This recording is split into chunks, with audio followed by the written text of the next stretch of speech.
Welcome to this episode of the New Lines podcast. I'm your host, Rasha Elass, and with us today is James Barnett, a Fulbright researcher and research fellow for the Center of Democracy and Development in Abuja, Nigeria. James, thanks for joining us today. Thanks for having me here, Rasha.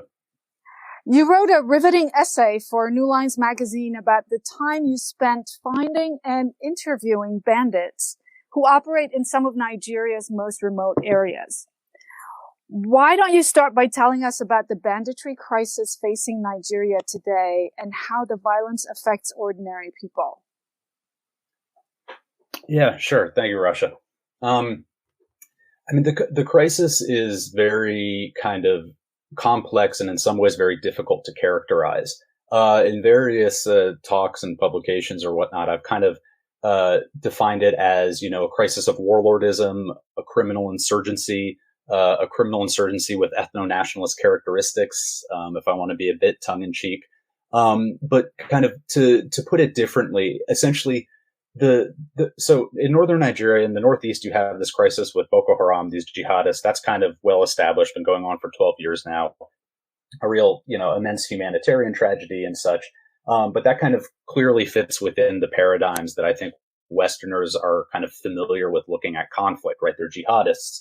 And unfortunately, Western powers have spent several decades now kind of fighting jihadists. They understand what they look like, all that stuff, how they operate. In the Northwest, what you essentially have is kind of an intercommunal crisis. The phrase farmer herder crisis is a bit kind of a tired phrase, and there's more to it than that. But to a degree, that is kind of how a lot of this violence started, which is that you had tensions between, over land use between farming and herding communities that kind of took on an ethnic dimension. And at the same time, you have criminal violence that's always, been a part of northwestern Nigeria, like as in most other societies. This being a rural society where you have a lot of pastoralism, very often the criminality takes the form of cattle rustling. And essentially over the past kind of 15 years, you've gradually had a kind of brewing intercommunal crisis that kind of fuels greater criminality and then kind of vice versa. And so you have this kind of spiraling effect where kind of intercommunal tension feeds into criminality, which feeds back into intercommunal tension. And so, fast forward to 2021, northwestern Nigeria is essentially kind of ungoverned or ungovernable, I should say, from the perspective of the Nigerian government. In much of the countryside, there's kind of very little state presence because what you have is you have the region kind of broken down into these little fiefdoms that are run by these gangs. Colloquially, they're known as bandits, but as I refer to them several times in the essay, in many ways, they kind of operate a bit more like warlords with kind of a territorial dimension where they'll actually kind of exercise sovereignty over villages and such. And so the conflict now is in a very kind of confusing place where you have these gangs that are primarily out to make money and to kind of increase their power. And they do this through a number of activities. Cattle rustling, mass kidnappings for ransom is kind of the real shocking development of the past year. Kind of really started in December 2020. Where you have these mass kidnappings of school children, especially. You also have, smaller time kidnapping for ransom. You have just general kind of raiding, looting. In many ways, you have terrorism, which is, these gangs will go into communities and torch a village and take all their stuff. So you have these, over 100 gangs at this point in the Northwest who are kind of engaged in these activities. And they're insurgents in a sense because they claim that they are, most of them claim that they're fighting to kind of in protest of the government's abuses of one particular community, the Fulani pastoralist community. And the whole ethnic dimension requires some nuance. So we can talk about that later if you'd like. But, you have these bandits who kind of position themselves more as militias, as insurgents. But at the same time, they're fighting each other quite often in kind of the manner of, gang warfare. They're mostly attacking innocent civilians. And so this is where it gets very difficult to kind of discern, like, what are the objectives of the bandits, which is something that I kind of teased out in the essay. but in terms of kind of the effect on the ordinary community members, I mean, it's really immense. For I'd say for several years now. Sorry, did you? Yeah, yeah. This is, I want to interject here. I mean, these are basically hardened men who, as you say, committed sometimes unspeakable violence against villagers and defenseless people, and certainly against women and children. They're notorious for sexual violence. Tell me, what was it like to sit down with them? And how did it come about anyway in the first place to go out and find them? What did it take? Yeah, no, great question. They don't have a toll-free number, unfortunately, so you can't just, call them up and arrange a meeting. It was, I'd been researching the banditry conflict for several months. It wasn't the main kind of, purpose of my Fulbright research. I think I can say that now, that the Fulbright's complete. I made very good use of my time there, and I did, I originally wanted to do some historical research, which I made progress on. So if anyone from the Fulbright committee is listening, don't worry about that. But I was kind of drawn to this, this issue of banditry because in part because it seemed very confusing. And even within Nigerian media, there didn't seem to be that much. There are some notable exceptions, colleagues and friends who have really done fantastic work, to whom I'm very indebted. But there's kind of a lot of confusion even within the Nigerian mainstream about who these bandits are. What are they trying to achieve? There's a lot of kind of conspiracy theories going around, pretty sensationalist narratives. So I've been studying banditry. I'd kind of been drawn into it for several months, and I hadn't been to Zamfara yet. I'd been to a number of states around Zamfara. Zamfara is very difficult for researchers or journalists to travel to, in part because there's no airport there. So Nigeria as a whole is the country is just really struggling with insecurity that's more geographically dispersed than it's probably ever been. And so one of the ways that people, the only way in many instances, especially for foreigners, that people can get around is they have to go to like the little airports in the state capital, because the roads are just too insecure, whether it's criminality, jihadists, whatever. So I'd been avoiding Zamfara for a while, but I really needed to get there because that's the epicenter of the banditry crisis. And where is that located in the country? Which region of the country? Sorry, yeah. So this is all pretty much in the Northwest. The banditry conflict kind of it spreads into the north central regions as well. And these phrases, they mean slightly different things to Nigerians than they might to someone just looking at a map, because you actually have different geopolitical zones, one called Northwest, one North Central, Northeast, etc. But essentially Zamfara state is near the border with Niger Republic. Okay. And so it's only accessible by road from neighboring Katsina or Sokoto state, or Kaduna state, all of which I was also doing field work in. So, in terms of how I met the bandits, I came to Zamfara. I was mostly, I was doing some research, both kind of for my own, research purposes, and also doing some work with CDD, the Center for Democracy and Development. And I was mostly in the capital, Gusau, and having interviews with various kind of key informants and stakeholders and stuff there, talking to different sources. And one of the guys we interviewed, just to preserve his anonymity, essentially he was able to connect us with these bandits. He said, I know these guys. If you want to talk to them, this gang in particular won't kidnap you. Because that's obviously the big concern. The bandits, they kidnap people for ransom. Yeah. They kidnap foreigners, right? It's one reason why foreigners don't generally go up there. And I'd researched these gangs and these warlords a bit. And so one thing that that made me feel a bit more confident about going out to meet these guys particularly, Alhaji Shehu Shingi, Alhaji Auta, and Alhaji Nashama out in Birnin Magaji, in that part of Zamfara state, was, it was really two things. One is that these bandits are a bit older. They're kind of an older generation of the bandits. They took up arms, they said, in 2011. And they really make an effort to present themselves as, non-criminals. I kind of start the essay that way. They see themselves essentially as, like, they say, we're a Fulani militia. we're defending the interests of the herders. We want peace. We're not criminals by nature. They're honorable bandits, so to speak. Yeah, exactly. And actually, the late British historian Eric Hobsbawm had this concept of social banditry, this idea that bandits kind of represent, the interests of the neglected rural communities against the aristocracy or encroaching bourgeoisie or whatever.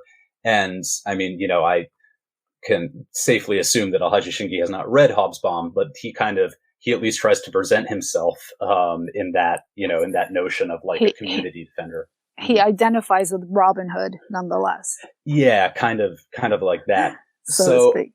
Yeah, precisely. So I thought that there was, I thought that kind of because of that these were people who really kind of made a point of trying to be men of their word, so to speak. And so if they granted an interview, essentially, my thinking was they probably really meant it. Whereas a lot of the younger bandits, one of the problems is you have these gangs fracturing and younger lieutenants will fight their mentors, their superior, the bandit gang leaders. And very often kind of the reputation is that the younger bandits are often very hot-headed. They're just trying to make money really quickly. A number of these younger bandits have been, that's kind of the only life they know, right? They've been bandits since teenagers. And so they weren't, whereas like Alhaji Shingi and these other guys were herders, they were kind of ordinary herders before they took up arms. Some of these younger bandit leaders have this is the life they've known for several years. And so, I kind of made a mental tally in my head of, okay, these are bandits who I probably wouldn't trust to hold their word if they say that they grant an interview, whereas these bandits are maybe a bit more reliable. Okay, so it sounds like this group is older and more sophisticated and more self-conscious maybe of their image, and so they want to give their word that they won't kidnap you if they agree to interview you. Why did you trust them? I mean, I think, part of it was that I trusted. It was a question of the intermediaries, I guess. And when they kind of explained what the process was for going out to meet them. And, I should give a big shout out here. I gave it in the essay, but, Dr. Murtala Rufai, the academic who I was traveling with in Zamfara, he's more familiar with these situations than I certainly was. And he was, really kind of invaluable in kind of arranging all of this.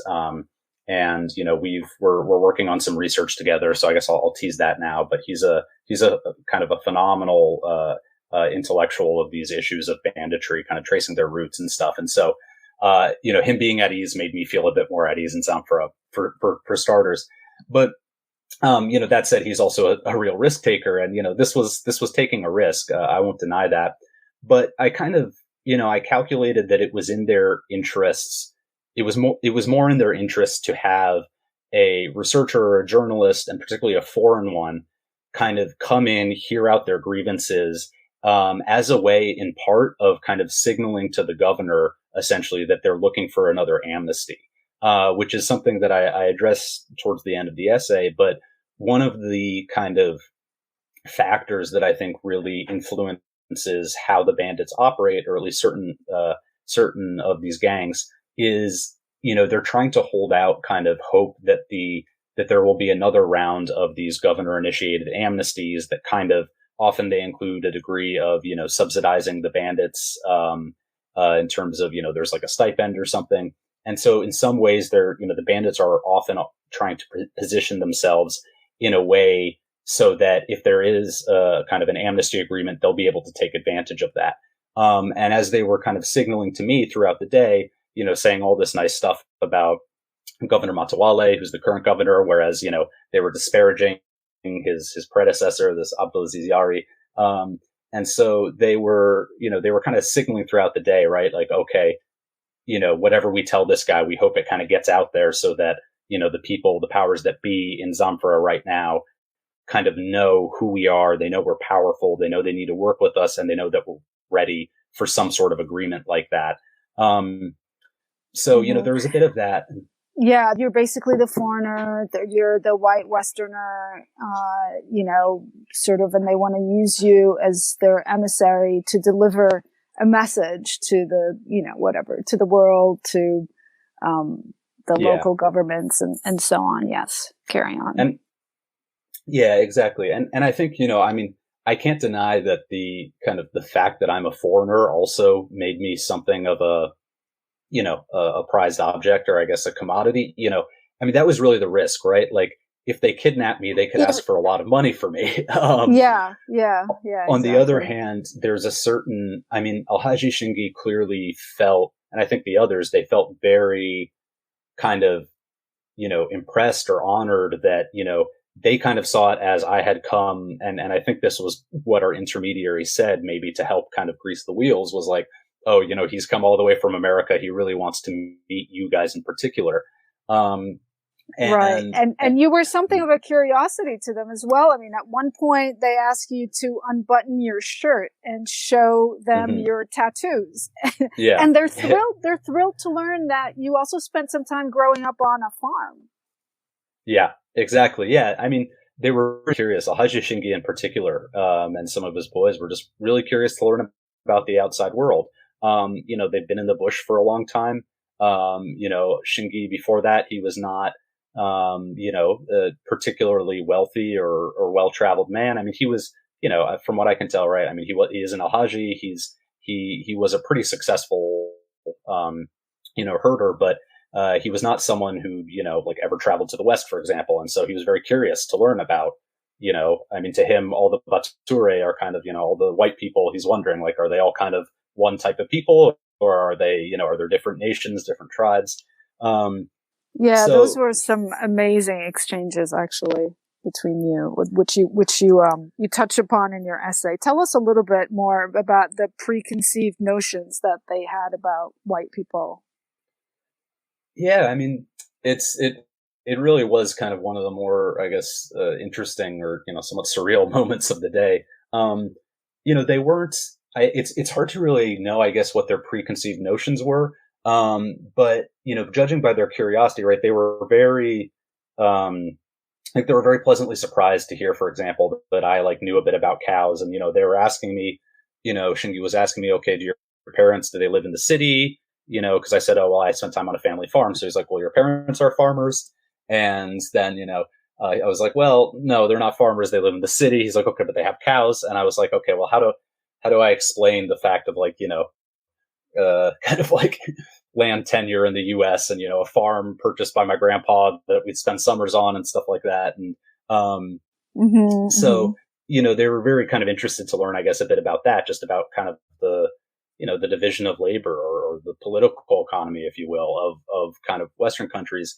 And then, yeah, I mean, Shingi was, very interested to hear, like, do white people get along with each other? Do foreigners, do they, is there conflict between like different nations and stuff like there is in Nigeria? Or is it relatively peaceful? And that's where I kind of got my dig in at the Belgians, as I like to, and Mm-hmm. joked about, yeah, no, we don't, we've Not spent a lot of our nothing. history fighting each other. Nothing relatively peaceful over here. Yeah, exactly. And so who knows? Maybe I was building bridges in that sense. But from there, he launched into this diatribe against the Nigerian government, which is really what I was there for. Right, I was there to hear their grievances repeated many times, about how the government had wronged them, and about how they're not criminals. One of the things they kept stressing was that the security forces, like the military kills more people than we do. The police kidnap more people than we do. They just do it, under the guise of extortion.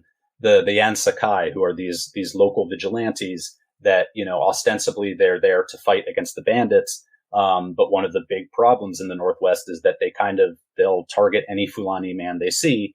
And so they're the foil to the bandits in a way, right? They're the other side of this intercommunal dimension. And, so they were saying all this stuff about, oh, in this village, the Yansakai, they robbed the people. In this village, the Yansakai killed a Fulani man for no reason. And so that was kind of they were there to Yeah. have those grievances heard. Right. And this is where we can touch upon the sort of inter-ethnic Mhm. conflict and how that relates to banditry, if you want to expand upon that. Yeah, sure. I mean, do we have 5 hours? No, as with most issues of ethnicity in Nigeria, it's rarely kind of so simple. But of course, when you only have 4,000 words or whatever, you have to condense it. But that's one of the kind of key things that I think distinguishes what's happening in northwestern Nigeria from, say, gang conflicts in Central America or the cartel wars in Mexico, is that, they're really very often the violence falls along ethnic lines, but not always. So essentially, like, to go back in history a bit, traditionally speaking, the Fulani people, way back in history, there are nomadic people. In the modern era, like, most Fulani in Nigeria are not actually herders these days, but a lot of them are. And so the Fulani become kind of associated with herdsmen in the public imagination. And even among many Fulani, they'll see kind of all herdsmen as their co-ethnics, as their brothers, even though there are some other ethnicities, Kanuri, who are from the Northeast, Tuaregs from kind of Mali, Niger, the Sahel region. They've come down to the Northwest and also become herders. And then the majority population in the Northwest and the North as a whole, the Hausa, they are generally, they're not a kind of traditionally as much of a nomadic people, but many of them have also taken up cattle rearing. So that's kind of the nuance. I guess I'm prefacing with the nuance. But, how the conflict has been come to be seen by kind of all sides is that Hausa are farmers and Fulani are herders. And so the bandits are not exclusively Fulani. There's no way to gauge, what the kind of percentage is, because we don't even know how many bandits there are, right? It's just so many of the basic kind of facts about this conflict are in fact, really difficult to discern. There's just, the narratives are too confusing. The information is incomplete. So that's kind of, we're starting with very limited information. But, pretty much everyone, including the bandits, will say, yeah, we're like mostly Fulani, but, there are some other ethnic groups among us.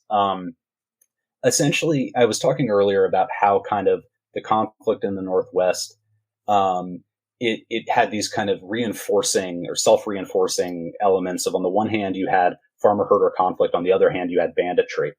And so, essentially, as tensions between farmers and herders grew over the past 15, 20 years, you had more, bandits who, some of them were Fulani to begin with, right? The cattle rustlers in particular are often, historically have been Fulani. They found that it was easier to kind of recruit, or in some instances just conscript, young herders into their ranks, because they were essentially saying, look how you're being targeted by these communities that you used to have, peaceful coexistence with, you're not safe out there, or you're going to join us. Or, some house of vigilantes killed your brother or something. You want revenge, you join us. Or sometimes it was just your cattle were stolen by security forces. You want to get them back, join us and we'll steal cattle together. And you met some of those people who were basically simple herders, and they ended up joining the bandits. Yeah. I mean, I think that's, it's kind of impossible to determine the proportions, if you will, of how many of the bandits were, herders who kind of joined out of a sense of frustration or destitution, or were forced into joining these bandit gangs, versus how many of them, kind of had criminal intent and were looking to, conduct criminal activity for self-enrichment the whole time. Or sometimes it can be the same person with both. Exactly. It can be the same person, motivations can shift over time. So kind of, parallel to this, the bandits' recruitment of more herders, or sometimes, again, it was forced conscription. You also had a number of Fulani taking up arms out of kind of a perceived need for self-defense. And sometimes it wasn't even self-defense of those particular Fulani. It would be more like, there's often a very strong sense of ethnic solidarity among herders in northern Nigeria, really across West Africa. And so, I mean, I had many herders say this, like, one of the reasons conflict escalated is because if these house of vigilantes killed a herder in a neighboring district, we would, me as someone from the next district, Fulani would feel the need, not all Fulani, but some Fulani, would feel the need to respond. And so they'd go into to that village and they'd kill 5 people for every one Fulani man that was killed. So it was kind of a classic example of tit for tat violence. And so you had some of these herders were taking up arms more out of self-defense. But then as they were pushed out of the settlements that, the ruga that would traditionally, they'd be erected by herders outside of the villages during, certain seasons where you have migration. When villagers started pushing out all the herders because they saw the herders as bandits or, enemies of some sort or another, some of these herders, that were taking guns, kind of out of, or acquiring weapons for self-defense, they were pushed into the forest with bandits. And when you live in a forest with criminals, like, the only way you survive is by having guns, right? If you don't have guns, then you're either killed or brought into the bandit gangs, or, you need to defend your cattle from the bandits. And so you start fighting with the gangs. And then once you have guns and you're living in the forest because, you're not welcome in some of the communities you used to be welcome in, then I think it's very easy to kind of make that transition from I was aggrieved, I'm taking up weapons for self-defense to, well, maybe I can use these weapons to, get more cattle or to raid these villages that don't welcome me anyways because, I'm aggrieved. And so I'm not the one who struck the first blow, right? I'm the victim here. Right. And you actually, you met some of, or at least you're aware of who their direct victims have been, some of the villages where they raided, correct? Yeah. I mean, I've interviewed, frankly, more victims and more IDPs than I can really stomach. I mean, the stories are heart-wrenching. To what extent are they aware of the damage? I mean, I understand that they each have their own story, and sometimes it's a legitimate story of victimhood. If they were whatever, they lost everything, pushed into the forest, found themselves among the bandits. But I would imagine, or I would suspect, that's a minority story, and that for the most part, a lot of the men that you met there, the bandits, have a lot of blood on their hands. That would be my guess. Elaborate a little bit on that and on the extent to which they are aware of this themselves and how they reconcile it. Yeah, even if they reconcile it. Yeah. No, that's a great question. This is one of the challenges. Often, I find this with Nigerians, whether it's just random people on social media or even friends or colleagues who, when this issue is so polarizing that even just by going to meet these guys or hear the grievances of Fulani herders, it's immediately seen as, oh, you're sympathizing with them. Why don't you care about other people's pain? And, I try to state every time I give a talk on this, like what the bandits are doing are just like war crimes of staggering magnitude, right? Understanding the root causes of violence is not justifying it at all. And I think in the case of these warlords, yes, like they have to be aware. They're aware of what they're doing. I think there's potentially, a difference with the foot soldiers, which is just, some of these guys, they're teenagers, they're drugged out, they take a lot of tramadol, they take these drugs that make them messed up, and they're kind of just like, they've been initiated into this world of violence that, in many instances, I think is just kind of, that's all they know. One of the reasons perhaps that you've had pretty high rates of recidivism among, the younger bandits who accept amnesties and, agree to lay down arms, very often they go back into the bush because they don't know another life and because the government isn't giving them the support they need to readjust to non-militant life. So I think, it's probably useful to, separate or distinguish between the foot soldiers and the kingpins. But the big guys, the stuff they're doing, they're very good at it, right? They're very smart in many instances. You don't get to be that powerful without having an incredibly, shrewd but utterly cynical worldview. And these big, powerful guys, they're fighting for wealth, they're fighting for influence, they're trying to compete with each other. And they're organized and sophisticated. Exactly. Just the weapons they have, all that stuff. So, I think that anytime you talk to a bandit, or at least the ones who have kind of given interviews, not just me, but also, there are literally only a couple other, Nigerians who have done work here and interviewed some of these guys. And, looking at their interviews or talking to these journalists, it's always the same thing, which is like, when you ask them, I mean, there's some, my friend Abdulaziz of Daily Trust, which is the biggest newspaper in northern Nigeria. He's done some fantastic work, and on, this banditry issue, and he's interviewed a couple of the bandits. And if you look at his articles, it's a similar thing where he'll ask, okay, but like, you're killing innocent people. You say that, you're fighting for justice, but you're killing innocent people. And it always devolves to whataboutism. They'll say, and then they try to use these logical tricks. They say, why would I, as a Fulani man, kill, like just any ordinary Hausa man? Like, the herder needs the farmer because the farmland is necessary for the herder. Like, we need this symbiotic relationship. It's the Hausa man who's killing the Fulani. And did you know that the military killed 50 people in this village over here? So they don't, have they which all may be true, but it's still a whataboutism. It's still just sort of a commentary Precisely. on the state of affairs in the country. Yes. Yeah, precisely. And that's one of the challenges, which is that these kind of kinetic solutions to banditry, and, I don't say this as some kind of peacenik. I'm simply saying this as kind of an analyst of the situation. Like, the way that military force is employed, or very often the way that the state kind of, outsources security to vigilante groups like the Ansakai, it kind of ensures a degree of kind of indiscriminate violence, collateral damage, all that stuff. And so the bandits always have examples for their whataboutism. Do they actually believe that stuff?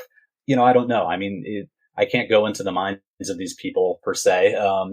But, I think that their kind of intellectual arguments are quite weak. And I think that's one area where, I think I note throughout the essay, one of the things that's kind of confusing about the bandits is that they haven't spent a lot of time trying to actually develop any kind of political agenda. And that really sets them apart from, the jihadists like Boko Haram or Islamic State West Africa Province, abbreviated as ISWAP, who operate in the Northeast.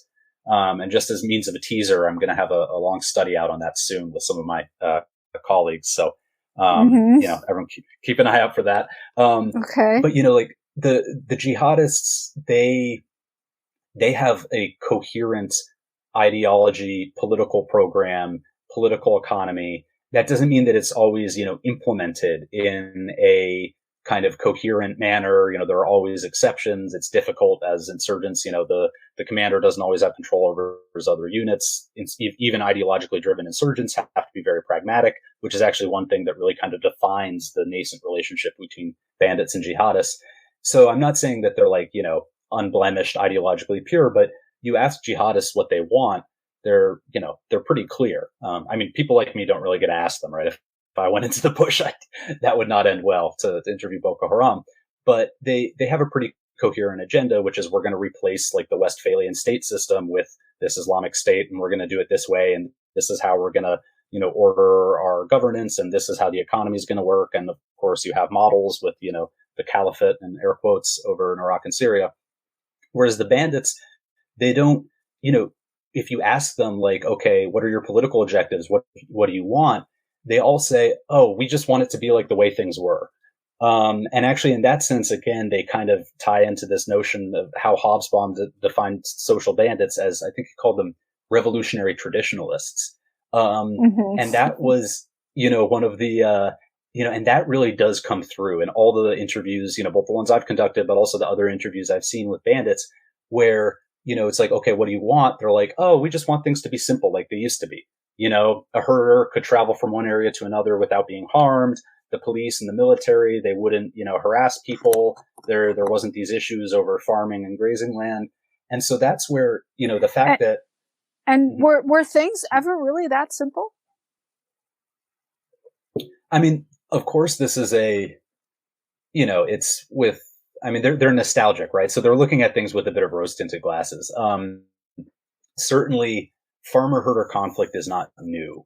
You have, going back to, the early independence era, even the colonial era, you have these kind of newspaper clippings of, a local conflict over a watering hole between herders and farmers in the Northwest.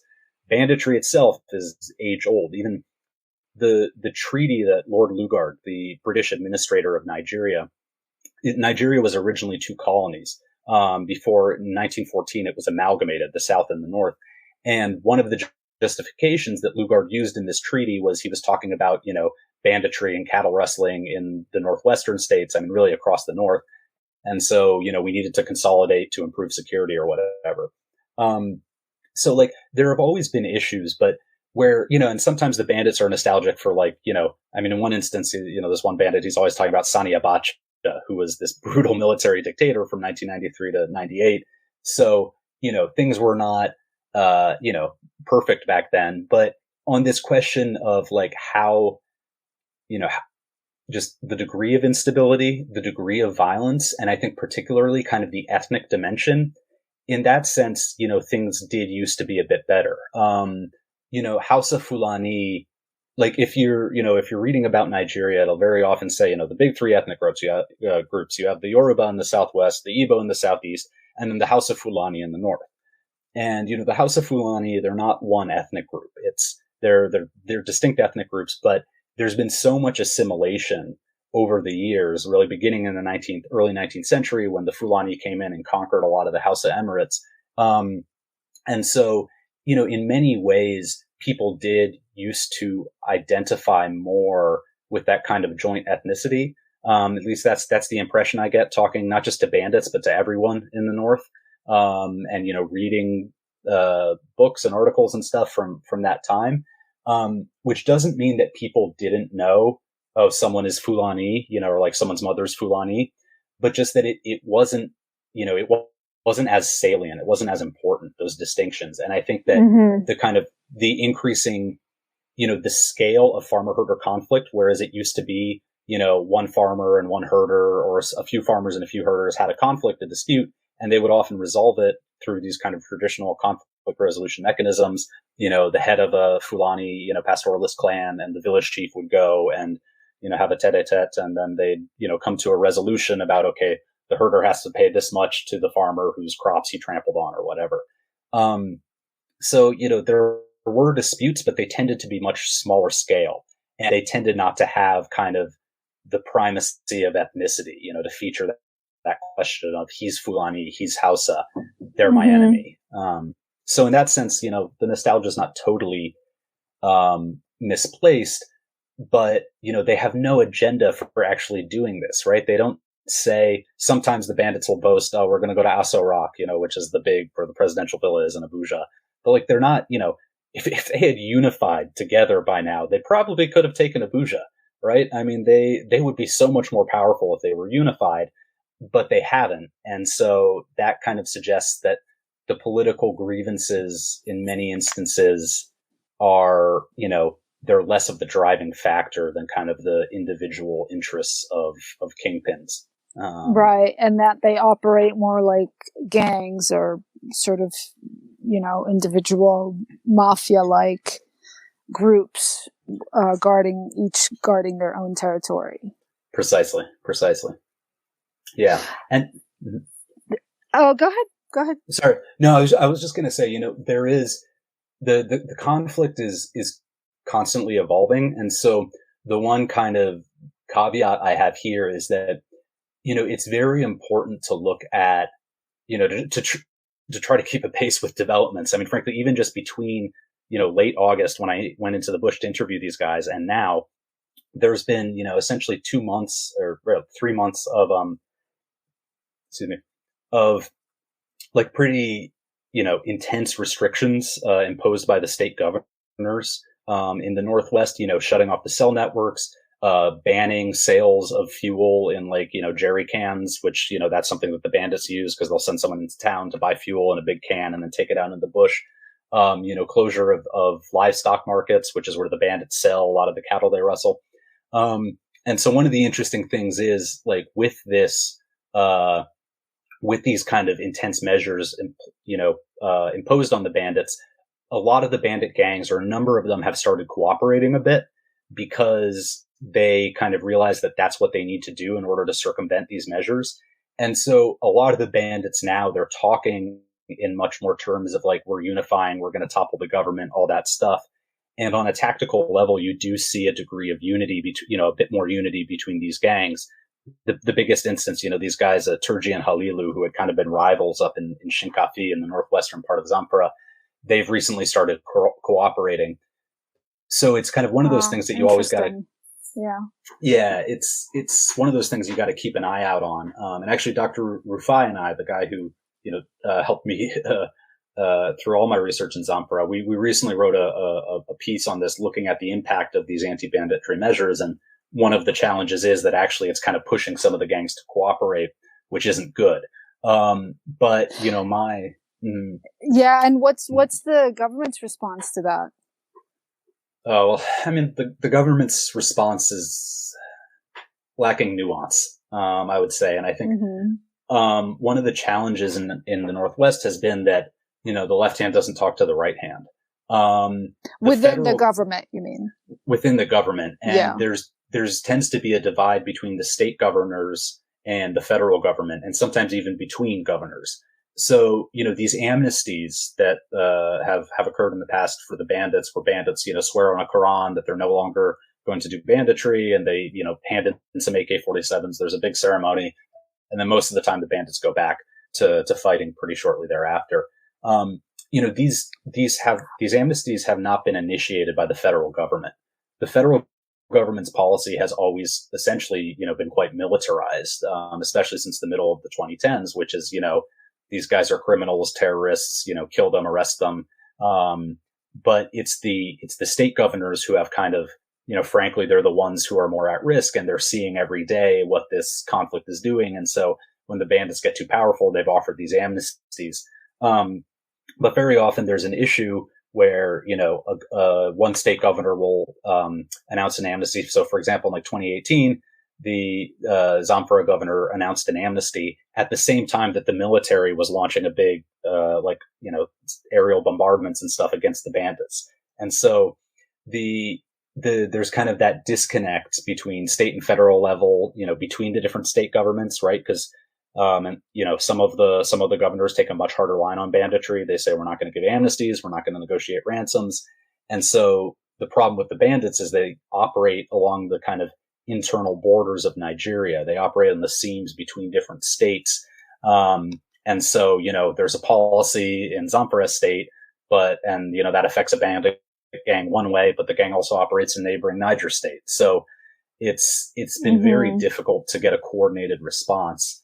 But I think especially, with the kind of the current onslaught or the current, measures imposed against the bandits, the military is, and, President Buhari and the federal government as a whole is kind of talking in much more bellicose terms about banditry than they have before.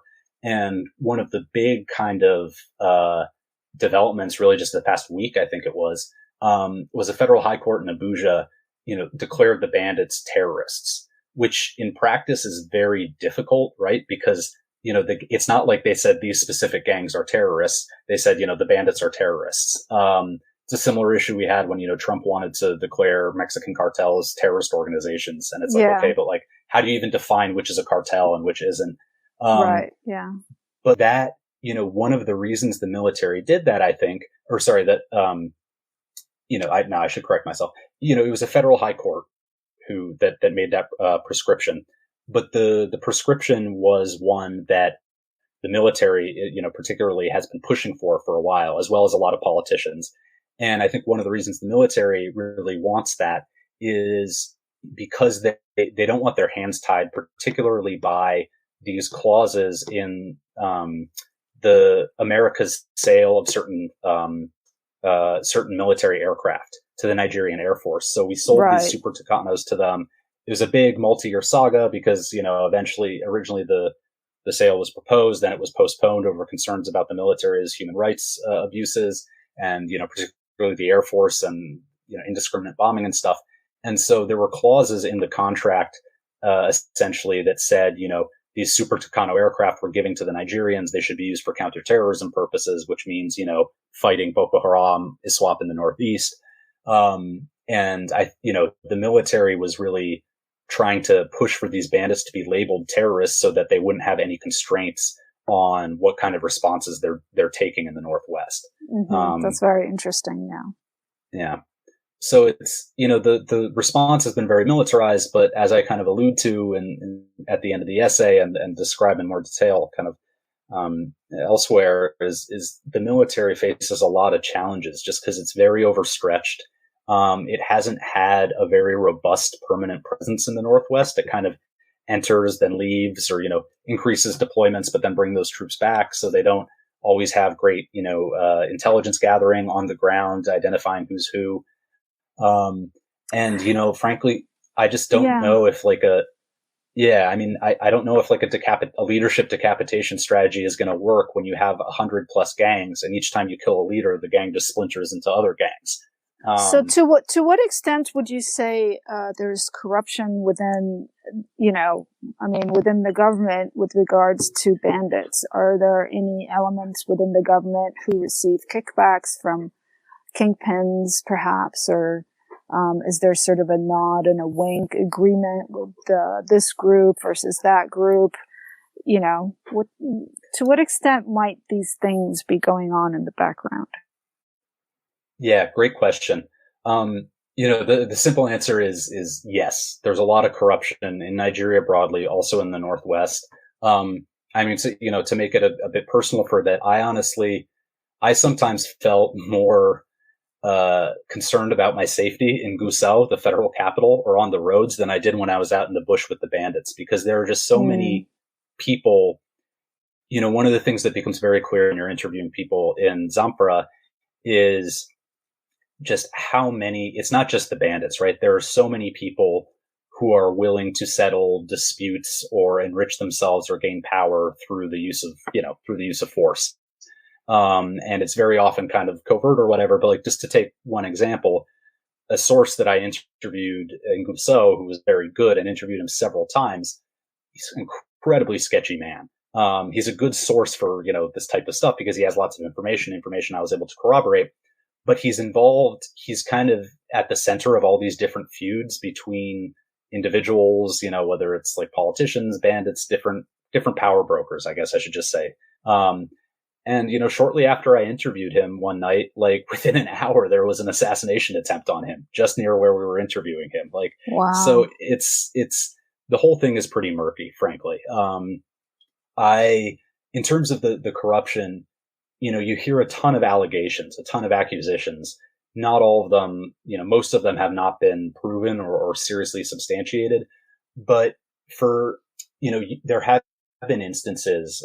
For example, the Zamfara governor recently suspended 2 emirs, and the emirs, they're traditional rulers. So right in the pre-colonial era, they were the authorities in the region.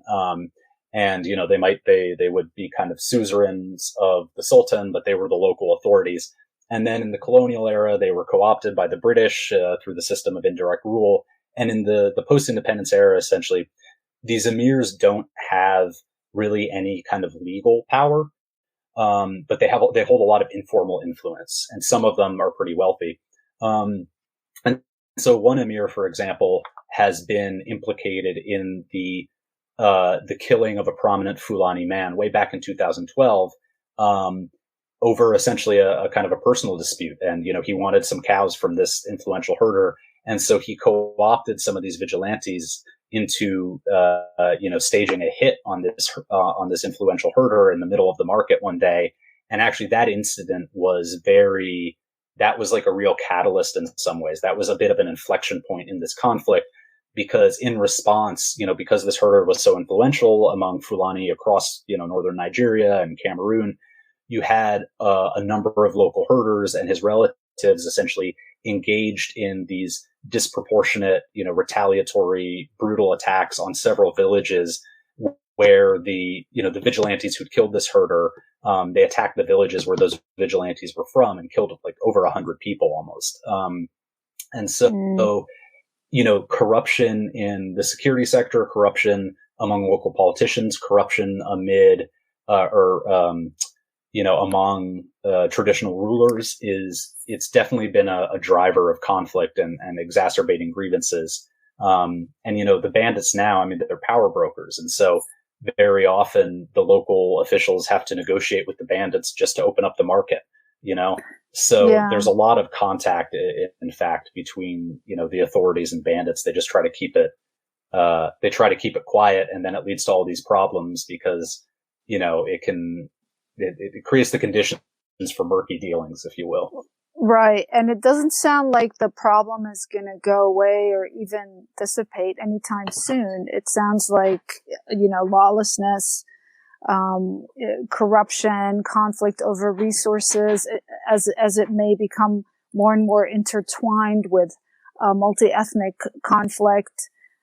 That's just going to continue to grow, especially with perhaps climate change and whatever other issues the country is dealing with. And of course, ordinary Nigerians are the true victims. Yeah. Yeah. So what would you say? Exactly. So what is your prognosis of this? Is it just going to keep getting worse and worse? Yeah.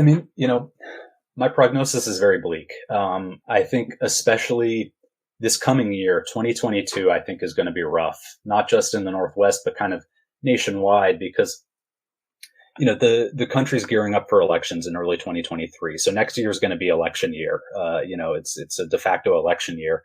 And, unfortunately, this is the case everywhere, right? Like insecurity, these things, it's always political. There's always a political angle. Politicians, factor in political considerations and how they respond to insecurity. So this is not a uniquely Nigerian thing by any measure, but it's a very serious problem in Nigeria. And I think one of the additional kind of challenges that Nigeria has is when you have so many, young men running around with guns in the country, which is not just the situation in the Northwest, it's nationwide, but it becomes very tempting for politicians to even kind of either look the other way or kind of, sometimes even co-opt some of these, non-state armed groups for their own political purposes. So you have lots of instances in recent elections where, hooligans that are often called in the local media will go out and harass people at the ballots or steal ballot box or burn down, burn down a voting booth or whatever. And then also it's just, there are much more incentives to kind of politicize and very often ethnicize the insecurity by saying, this is the problem of, X politician or X ethnic group. We need to get them out of here.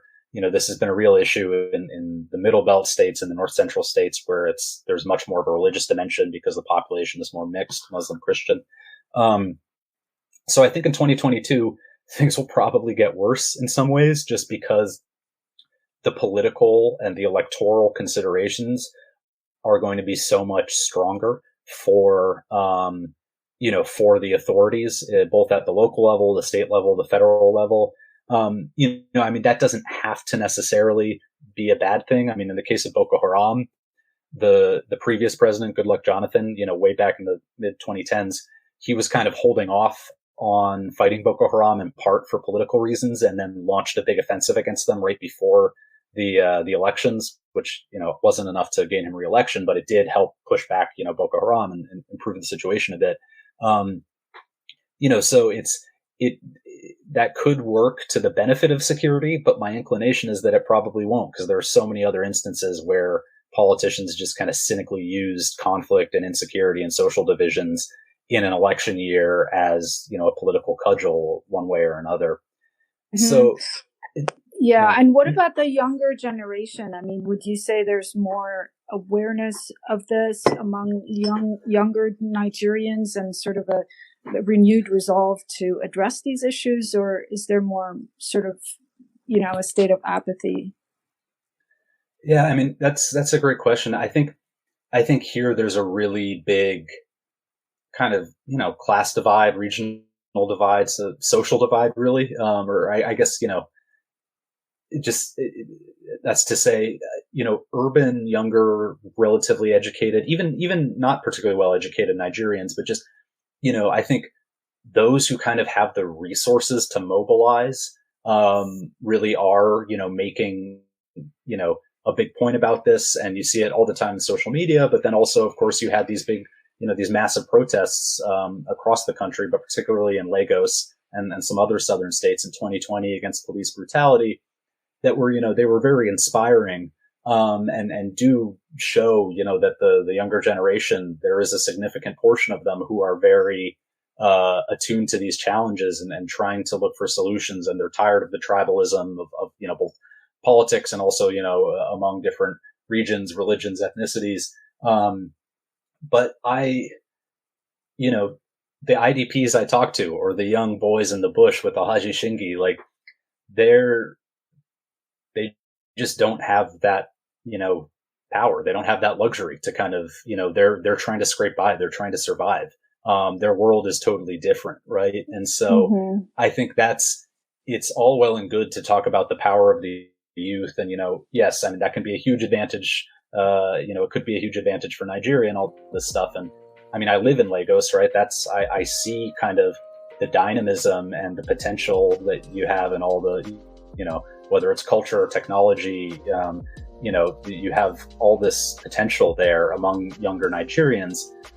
But, the world that I see in rural Katsina or Zamfara or Kaduna is just, it's a world away from, from Lagos and from the success stories that I think for good reason we should be trying to focus on, but it's just, I have a very hard time imagining that someone in the Northwest who's kind of grown up in this world of violence and poverty and who doesn't have, has all these structural forces stacked against them. I have a very hard time believing that they can try to do anything other than to kind of survive within the dynamics that currently exist. But I hope I'm wrong, I hope I'm wrong. James Barnett, writer and researcher based in Nigeria, thank you very much for joining us today. Thank you so much, Rasha. It's been a real pleasure. I'm Rasha Elass, and you've been listening to the New Lines podcast. Don't forget to join us next time to hear more from our writers and contributors.